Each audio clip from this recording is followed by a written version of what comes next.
దేవునికి మహిమ కలుగునుగాక. యువతకాలన్న దేవుడు మిమ్మల్ని దీవించి ఆశీర్వదించును గాక.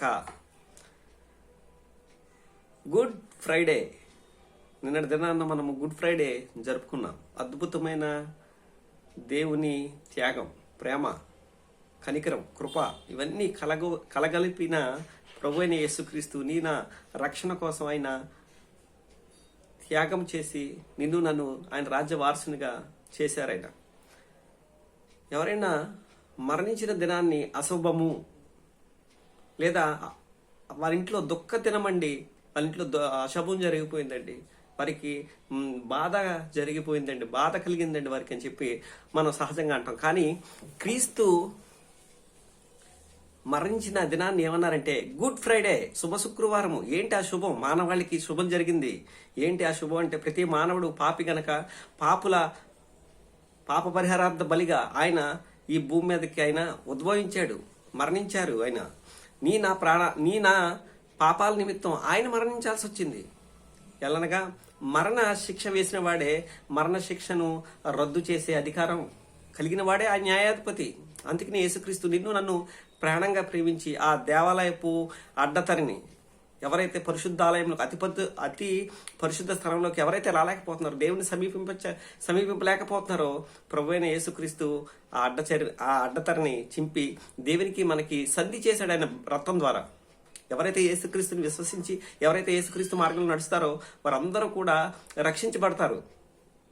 ఆయన మొదటి రాకల్లో గొర్రె పిల్లవలే వచ్చాడు, నిర్దోషంగా, నిష్కల్మషుడుగా, పరిశుద్ధుడుగా, పవిత్రుడుగా తెదించాడు. ఇక్కడ భూమి మీదకి వచ్చి వ్యక్తులుగా మారిపోయి తాను సిలువకు అప్పగింపుకున్నాడు.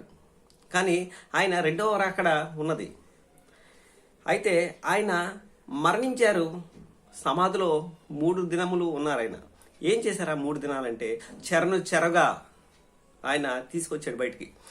చెరగా అంటే పాతాళంలో ఎవరైతే అప్పటి వరకు ఉండిపోయారో వాళ్ళందరినీ, ఆదాము మొదలుకొని వాళ్ళందరినీ కూడా పరదేశులు ఆయన కలుసుకున్నారు.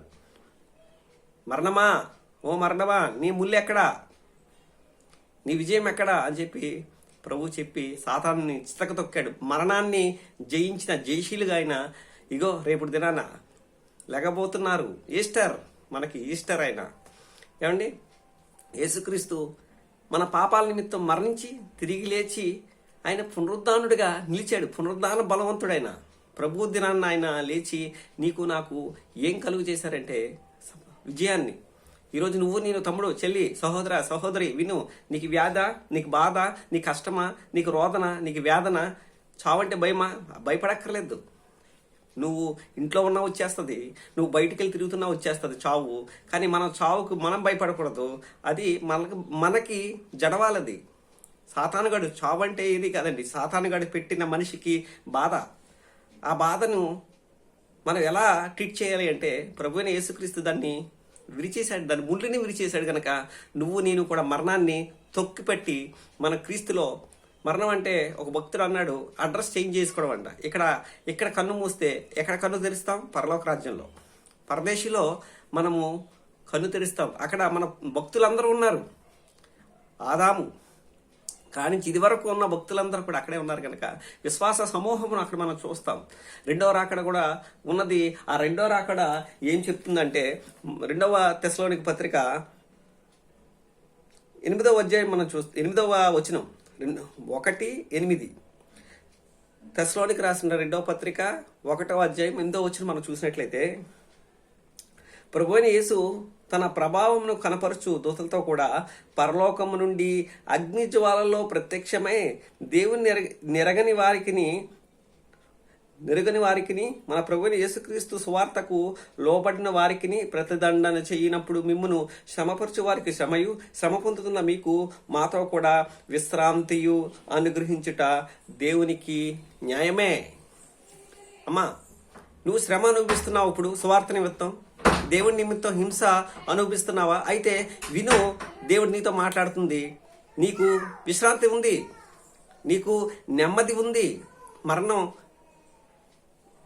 తర్వాత అసలు సిసలైన జీవితం మనకుంది. అందరూ కూడా చిన్న సిల్లీ విషయాల్ని సీరియస్గా తీసుకుంటారు, సీరియస్ విషయాల్ని సిల్లీగా తీసుకుంటారు. మరణం తర్వాత జీవితం ఉందంటే ఎవడు చూసి వచ్చాడండి? ఏమండి, అదంతా ట్రాష్ అండి. ఇదన్నీ ఎవరు నమ్ముతారండి? కల్పిత కథలండి, కల్పిత కథలు, కల్పిత పాత్రలండి ఇవన్నీ. బైబిల్ అంటారు కొంతమంది మూర్ఖులు, దౌర్భాగ్యులు, చెప్తే వారికి అర్థం అవ్వదు. ఎప్పుడు మరణం తర్వాత వారికి అర్థమవుతుంది. ఆ రోజు ధనవంతుడి యొక్క ఆక్రందన కోరిక ఏంటి అంటే, నాకు 5 ఉన్నారు సహోదరులు భూమి మీద, వారు ఈ వేదనకరమైన స్థలానికి రాకుండా ఇక్కడి నుంచి వెళ్ళి లాజర్ను పంపించు, అక్కడ వాళ్ళకి చెప్తే వాళ్ళకి అర్థం అవుద్దని చెప్పంటే, ఇక్కడ మోషే ప్రవక్తలు ఉన్నారు, అక్కడ పాస్టర్స్ ఉన్నారు, ఆయన స్వార్థకులు ఉన్నారు, వారు చెప్పిన మాట వింటే సరిపోద్ది. వారు చెప్పిన మాట వినకపోతే ఇక్కడి నుంచి మృతుల్లోంచి ఒకళ్ళు లిగిసి వెళ్ళి వాళ్ళకి బోధించినా కూడా వాళ్ళు వినరు. అందుకనే సహోదరి, ఇది మతం కాదండి. యేసుక్రీస్తు నిన్ను నన్ను రక్షించడానికి, నిన్ను నన్ను ఆ నరకపు కోపంలో నుంచి తప్పించడానికి తన ప్రాణాన్ని సిలువ మీద పెట్టాల్సి వచ్చింది. పెట్టి ఆయన పెనాల్టీగా తన ప్రాణాన్ని పెట్టి రక్తంతో నిన్ను నన్ను కొన్నాడు. ఎంత ప్రేమ లేకపోతే నిన్ను నన్ను కొన్నాడు. ఒక్కసారి ఆయన ప్రేమను అర్థం చేసుకుని యేసుక్రీస్తు చెంతకు వచ్చినట్లయితే నువ్వు రక్షించబడతావు, పరలోక రాజ్య వారసునిగా అయిపోతావని ఉదయకాలను మీ ఆనంద్ కుమార్ తెలియజేస్తూ, God bless each and everyone. Thank you.